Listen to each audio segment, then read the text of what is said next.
Definitely going to want to pay attention to this show. Super fortunate to have on a public speaker and author, Elizabeth Farnella, who has written the main character method. And she's here today. We're going to be digging into this book. Elizabeth, what can they expect from this conversation? Hi, thank you for having me. Yeah, method. That's exactly what it is.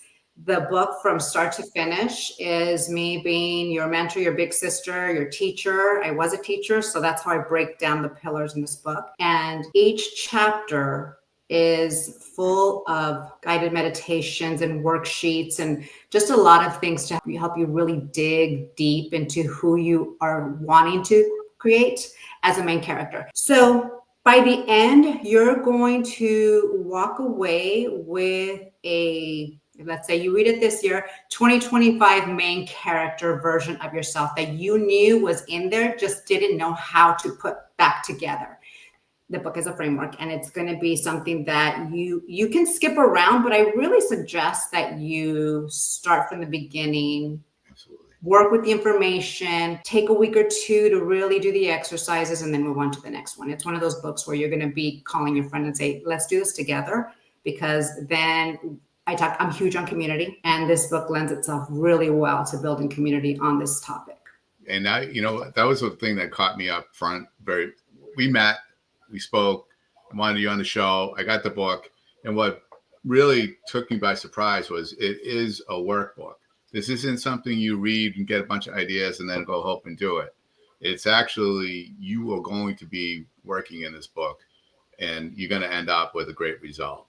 It's a really good tool for somebody that's looking for that whole new character. Yes. And it was done in this way because I never had a mentor growing up. And so I have always been a reader, and it's always been self-help, and I've always tried to improve my life. And so when I was going to leave teaching in 2021, I didn't know where to turn. And so I found a coach, a business coach.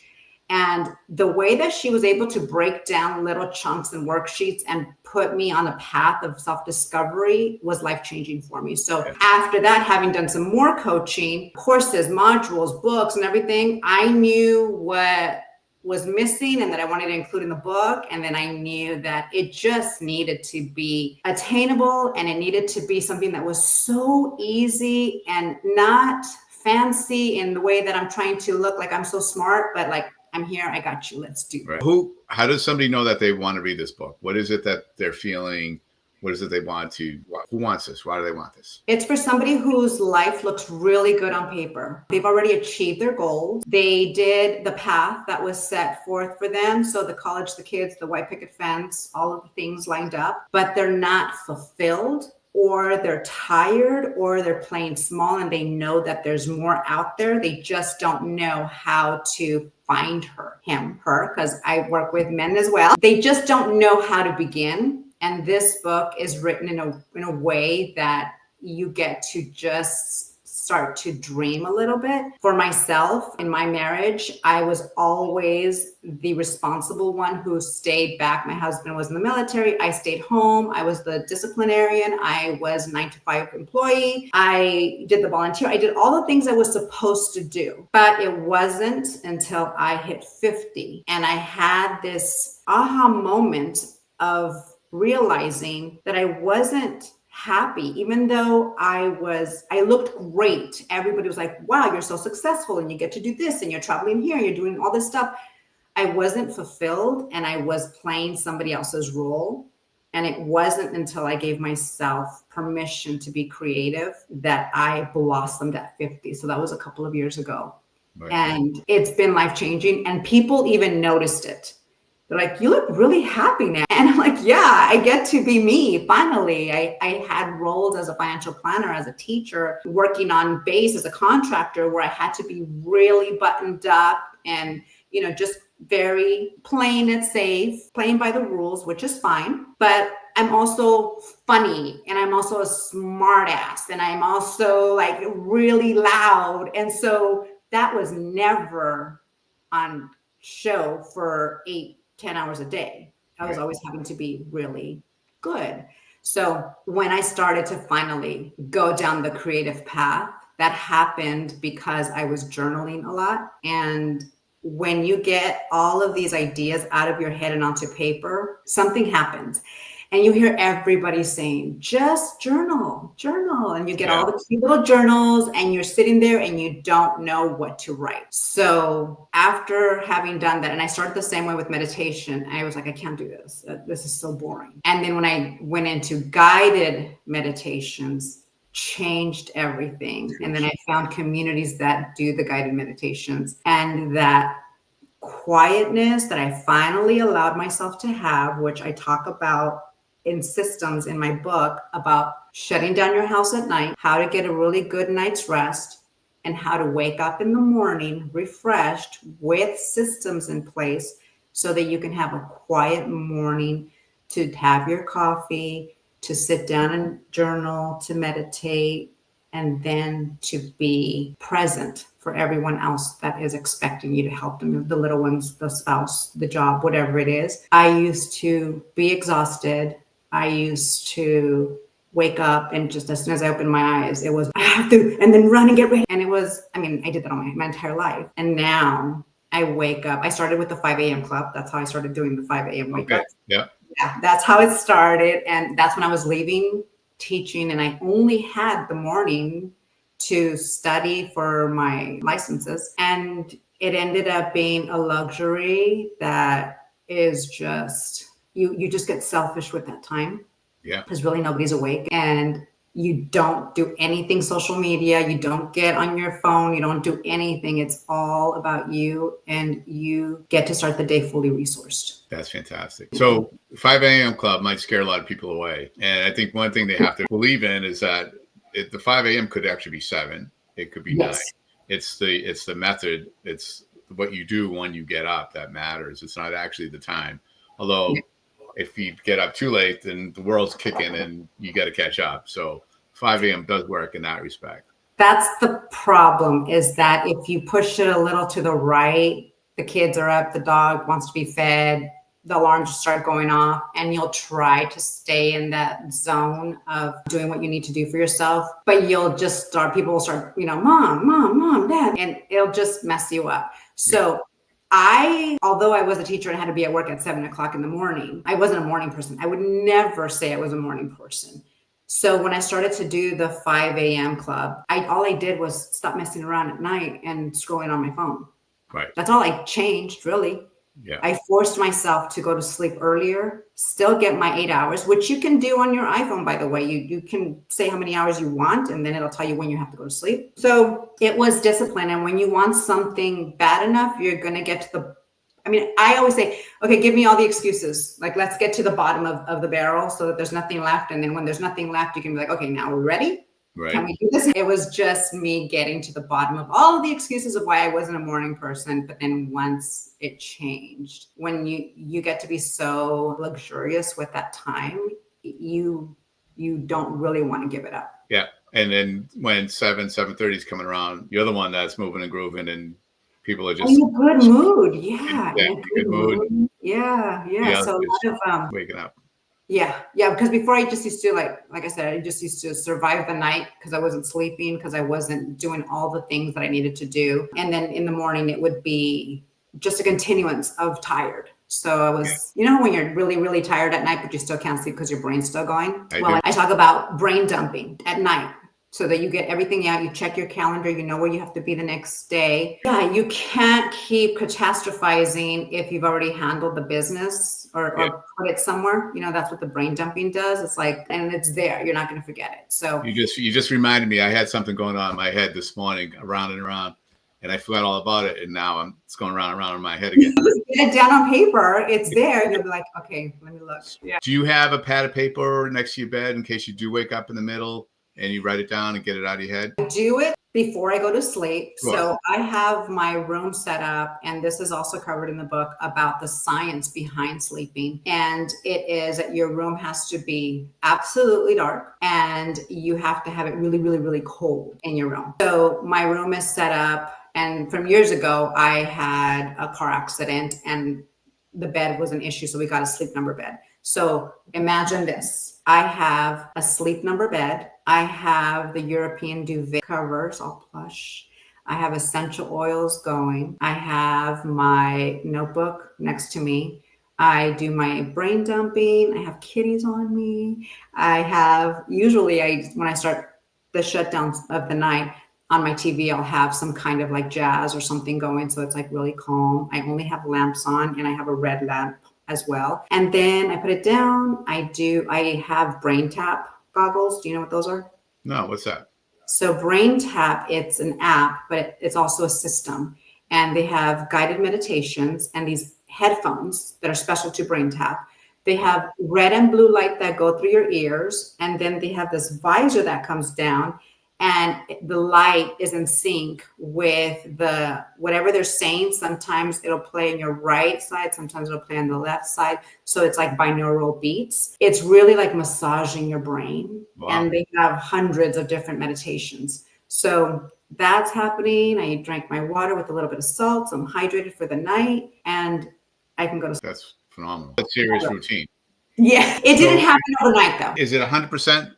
Because you're going to scare some people away if they're thinking that every night you have to do that. Is it every night? Yeah, well, it's set up. There's nothing I'm setting up. Even on weekends when you like things going on, when you go out, you come home later than you normally would, you still go through the routine?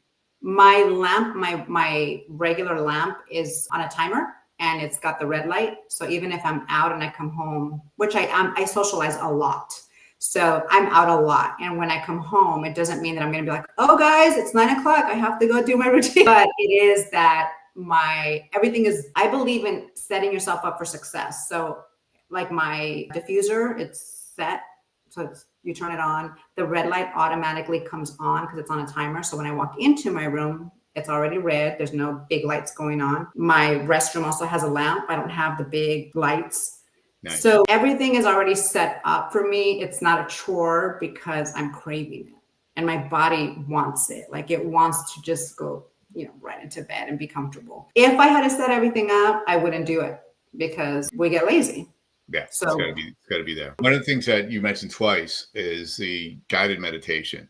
So for the longest time, I was doing, and not consistently enough, regular meditation. And then I got into the guided.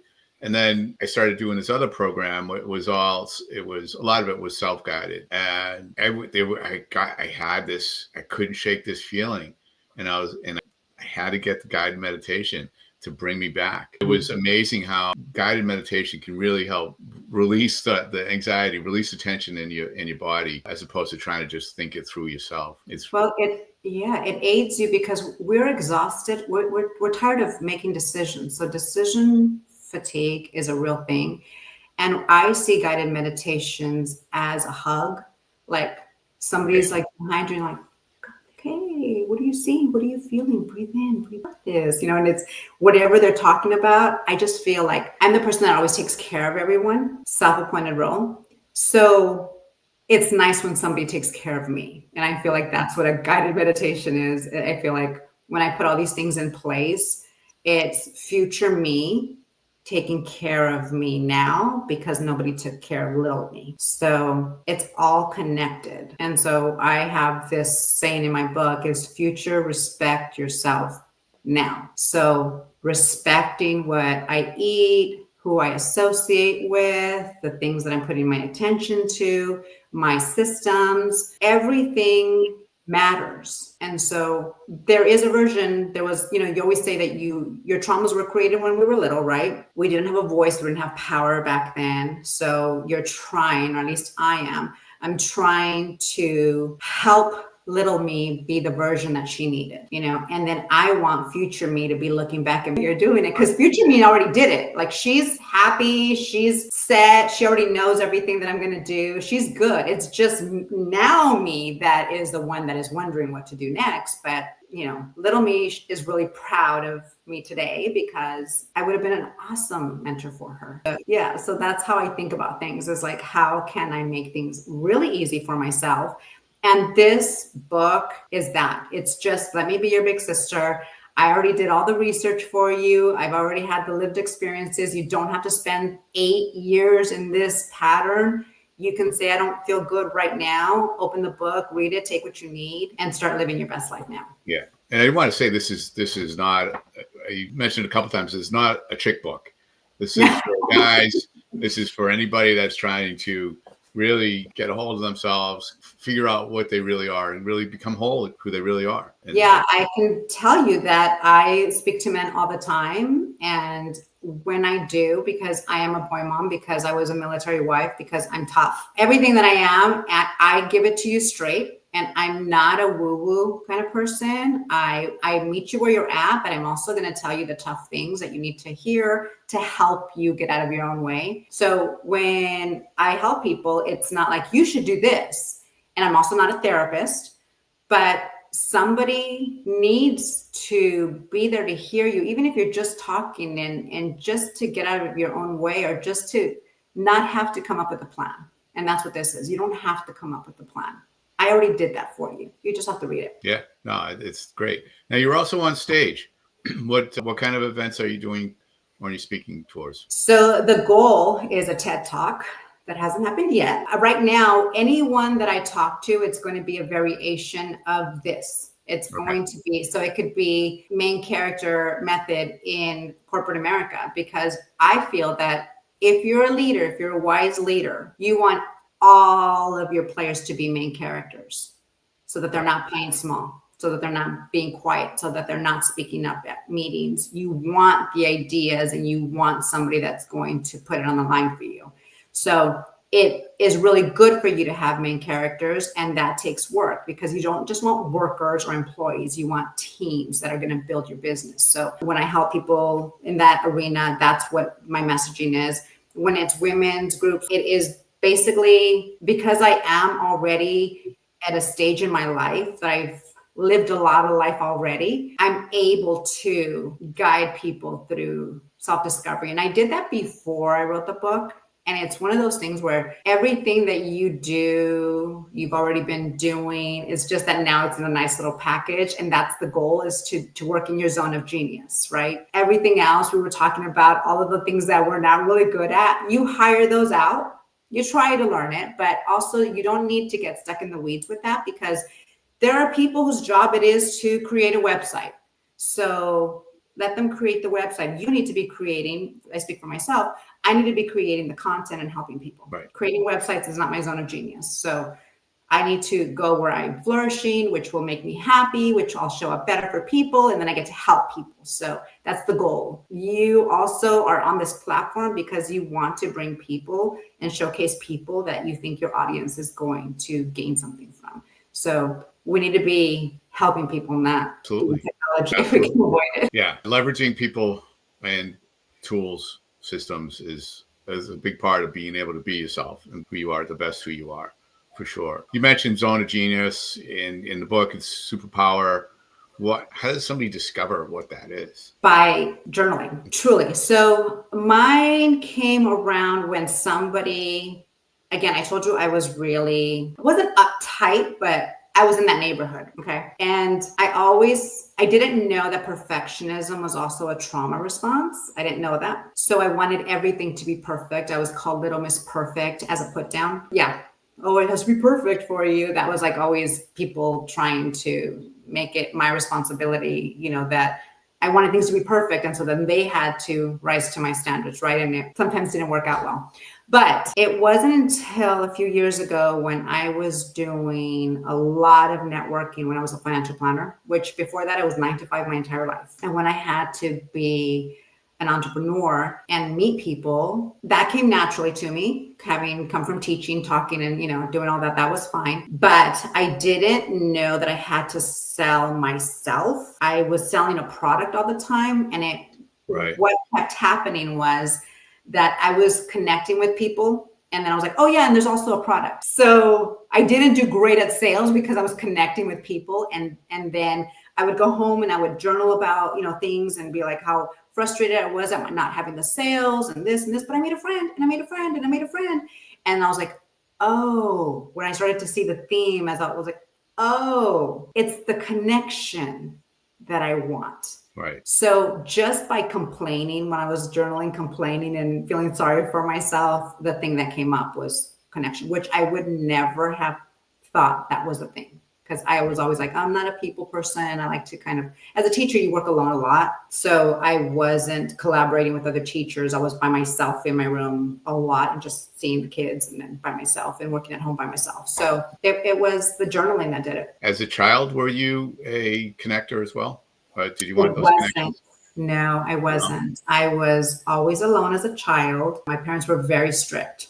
So I was chatty at school, but then when I came home, I was by myself and doing homework and doing chores, and that was it. Reading. I was very quiet. So it wasn't, when I tell you that it wasn't until recently that I blossomed, it makes me sad that it took me this long. And that's, I think, part of the driving force of why I want to spread this message is like, just stop wasting years, just be yourself and design a life where you get to shine and you get to be truly authentic. And authenticity is thrown around so much. It's a catchphrase to say, I'm being authentic. I think that when you are, you don't have to keep telling people that you're authentic.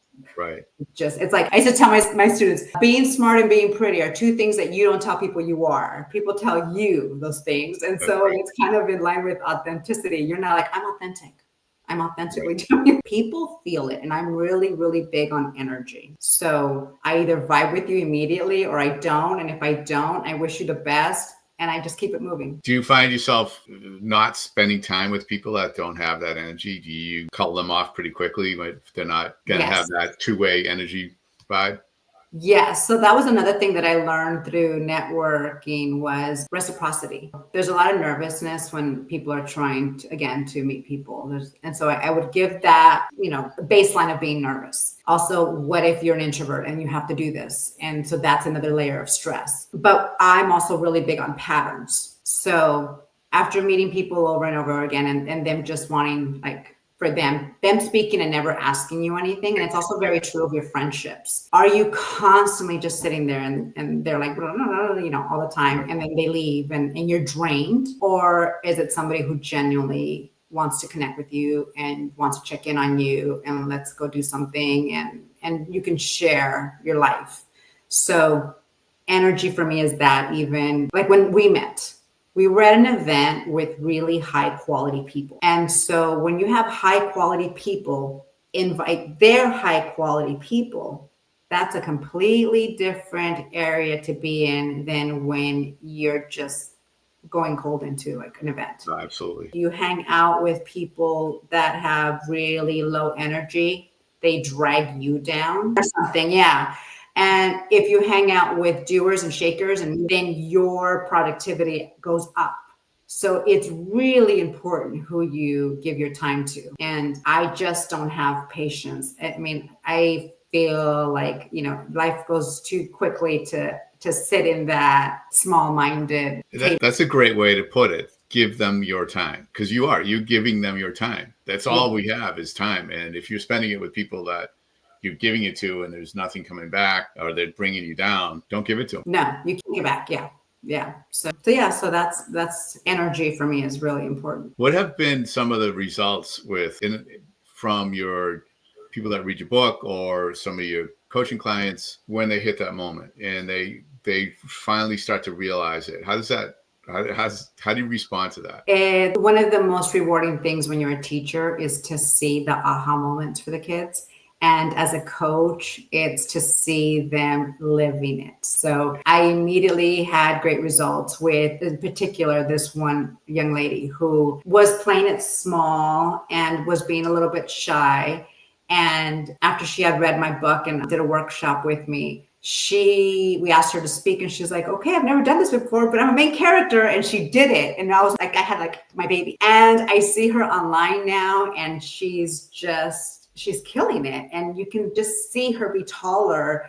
And I'm really proud of her. I've seen other people where they were in that stage of being, I would say, this one person that I'm thinking about, I would say she was in her very late 40s and she just felt frumpy, tired, just not energetic, not excited about anything. And she asked me, how do you do everything. And she's like, and what lipstick are you wearing? Like little things. And I was like, okay. So just doing the program and just little, people just want to know, just give me the next step I have to do. Don't give me all of the things.